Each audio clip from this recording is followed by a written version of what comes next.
Welcome back. जरा आगे बढ़ेंगे। मैं उमर दराज गोंदल आपसे जानना चाहूंगा, आप बताएंगे कि अली अमीन गंडापुर की गिरफ्तारी के हवाले से भी ज़ाहिर मुतज़ाद इतलात हैं, लेकिन मेरा सवाल यह है कि क्या एक सूबे के वज़ीर आला की गिरफ्तारी इतनी आसान होगी जितनी आसानी से ये दीगर अराकीन पार्लियामेंट को गिरफ्तार कर रहे हैं? नहीं, इससे क्या फर्क पड़ता है कि आसान होगी कि नहीं आसान होगी, या एक क्या सवाल है।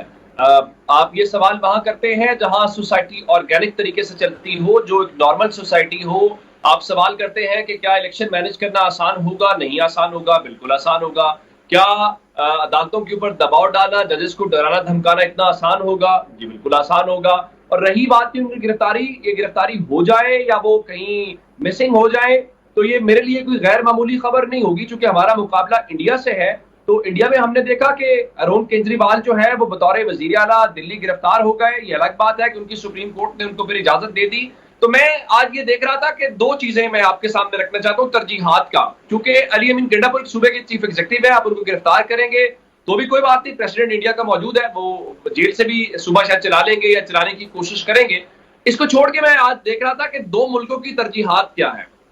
पाकिस्तान और इंडिया का आज का अगर कंपैरिजन करें, तो मैंने ये पहले भी डिस्कशन आज एक जगह की कि आज इंडिया के फॉरेन मिनिस्टर सऊदी अरब रियाद में बैठे हुए हैं, जहां पे इंडिया जीसीसी वहां उनकी वो मीटिंग चल रही थी।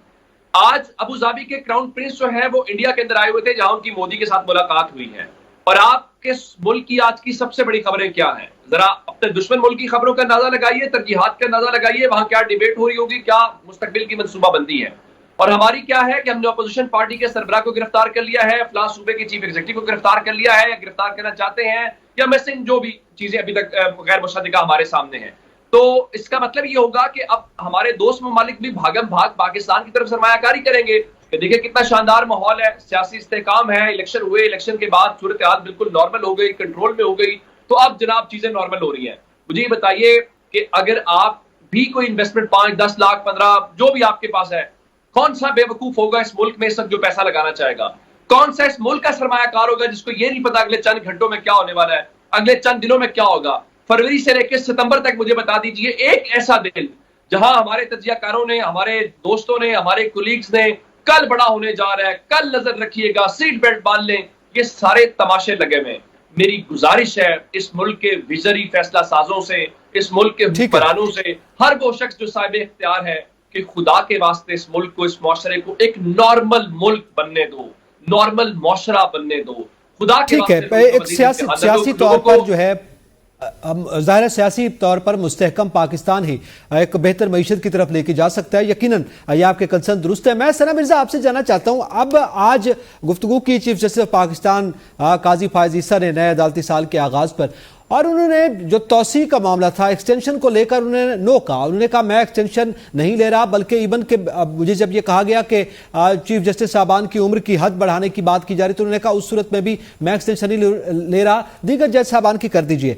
तो ये जो गुफ्तगू की जानिब से की जा रही है, दूसरी जानिब हम देख रहे हैं कि आईनी तरमीम का शोर है। उस हवाले से वोट्स की गिनती 3 वोट रह गए, कम रह गए, ज्यादा हो गए। ये आईनी तरमीम अगर होती है और उसमें जो बयान अगर हम लें चीफ जस्टिस ऑफ पाकिस्तान का, क्या कोई कंफ्यूजन मौजूद है या सूरत हाल इससे हम कोई मुख्तलिफ देखेंगे? देखिए इंतजार, मुझे तो लगता है आज उनके स्टेटमेंट को सुन के कि रात भर जुलेखा जुलेखा होता रहा और सुबह उठ के पूछा जुलेखा मर्द थी कि औरत थी। अब पता नहीं, मुझे तो ये मिसाल इसके ऊपर सही उतरती महसूस होती है कि ये सारा जो मुद्दा है, सारा जो पॉइंट ऑफ फोकस है, वो चीफ जस्टिस ऑफ पाकिस्तान थे। पिछले 1 महीने से पूरे मीडिया को पीछे लगाया हुआ है।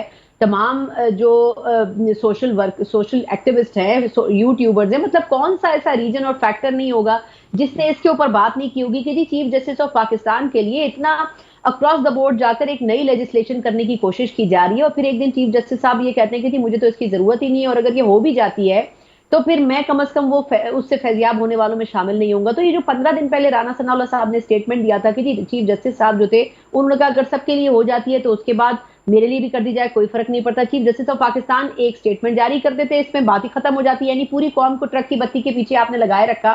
चलिए, ये तो मैं कहूंगी उनकी मेहरबानी है कि उन्होंने ये चीज क्लेरिफाई कर दिया। अब अगला सवाल इस हुकूमत से ये होना चाहिए कि फिर ये सारा जो खेल खेला जा रहा है, आखिर ये किसके लिए खेला जा रहा है? जस्टिस मंसूर अली शाह साहब तो वैसे ही आपकी गुड बुक्स में नहीं है, वो पहले ही अपने अज़ाइम वाज़े कर चुके हैं कि वो किस डायरेक्शन में और किस एंगल से चलने वाले हैं। अगर तो उनके साथ कोई अंडरस्टैंडिंग है जो परसेप्शन उनका सो कॉल्ड मौजूद है, मैं आपका शो बंद नहीं करवाना चाहती हूँ, लेकिन मैं कहना जरूर चाहूंगी अगर तो वो दुरुस्त है तो फिर उसमें भी सोचना चाहिए कि ये लेजिस्लेशन क्यों की जा रही है।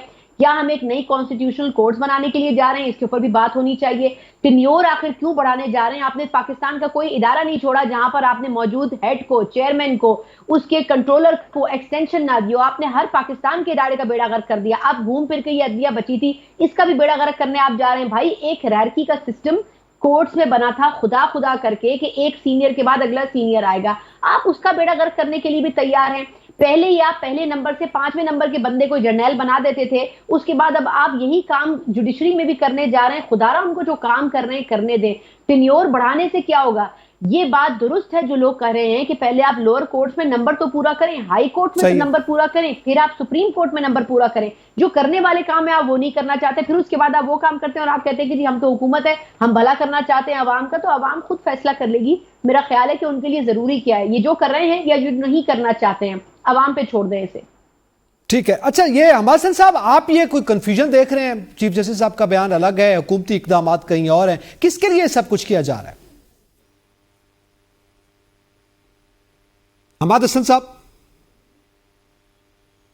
हमाद हसन साहब मेरी गुफ्तगू नहीं सुन रहे। मेरे ख्याल में उनकी ऑडियो सही उनको नहीं सुन रहे। मैं बिचारा साहब यही सवाल आपके सामने रखता हूं, किसके लिए ये सब कुछ? ये बड़ी सही बात की अभी सना ने कि जाहिर है वो फिर वही बात आ जाती है कि अगले दिन पता चला कि वो जुलेखा मर्द थी, औरत थी, सारी रात किस्सा होता रहा। वो खुद कह रहे हैं राना सनाउल्लाह से मेरी मुलाकात ही नहीं हुई। और तारड़ साहब मौजूद थे, उनके सामने मैंने कहा कि जी मैं तो एक्सटेंशन सबको दे दे, मुझे ना दे। क्या सूरत हाल है? आज फुल कोर्ट रेफरेंस हुआ तो वहाँ चीफ जस्टिस ऑफ पाकिस्तान ने भी खिताब किया, अटॉर्नी जनरल ऑफ पाकिस्तान ने भी, सुप्रीम कोर्ट बार एसोसिएशन और बार काउंसिल के वाइस चेयरमैन ने भी।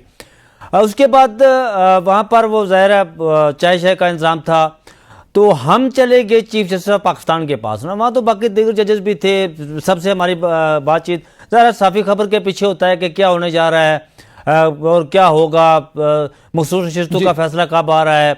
वो कुछ जजेस वहाँ मौजूद थे जिन्होंने वो फैसला लिखा। ज़ाहिर है कुछ नहीं थे, जिनमें जस्टिस मनीब अख्तर आज नहीं थे, जस्टिस मंसूर शाह बाहर गए हुए हैं। चीफ जस्टिस पाकिस्तान से ये सवाल पूछा गया उनके सामने, जब तो उन्होंने कहा जी कोई लाए मेरे सामने, आप राना सनाउल्लाह को मेरे सामने लाए। हम उनसे बात करते, वो मेरे सामने लाए। उन्होंने कहा कि आज़म वज़ीर तारड़ और अटॉर्नी जनरल पाकिस्तान ने मेरे सामने ये बात रखी थी, तो मैंने उन्हें कहा था कि अगर आप दिग्गज जजेस की बढ़ाते हैं, जिसकी मर्जी बढ़ाएं, लेकिन मेरी जिंदगी और मौत का कोई पता नहीं है, तो मैं ये काम नहीं करूंगा। फिर ये जिस तरह सना मिर्जा ने कहा ना कि ये किसके लिए ला रहे हैं, मैं बताता हूं आपको किसके लिए ला रहे हैं। जस्टिस मंसूर शाह की गुड बुक में नहीं है। ये ला रहे हैं कि पहले 5 जजेस की जो समरी है ना, वो जाए वहां प्राइम मिनिस्टर पाकिस्तान या सदर पाकिस्तान के पास, वहां से 5वें नंबर पर जो जज है इस वक्त जनाब जस्टिस अमीनुद्दीन खान साहब, उनका पेश किया जाए नाम के ये हैं जनाब। ये सूरत बात है ना, जो पहले एक इदारे के हवाले से है वही जुडिशरी में आप करने जा रहे हैं, तो ज़ाहिर है उसके जो नताइज हैं वो तबाह होंगे। तमाम पैनलिस्ट का शुक्रिया, इजाजत दीजिए, अल्लाह हाफिज।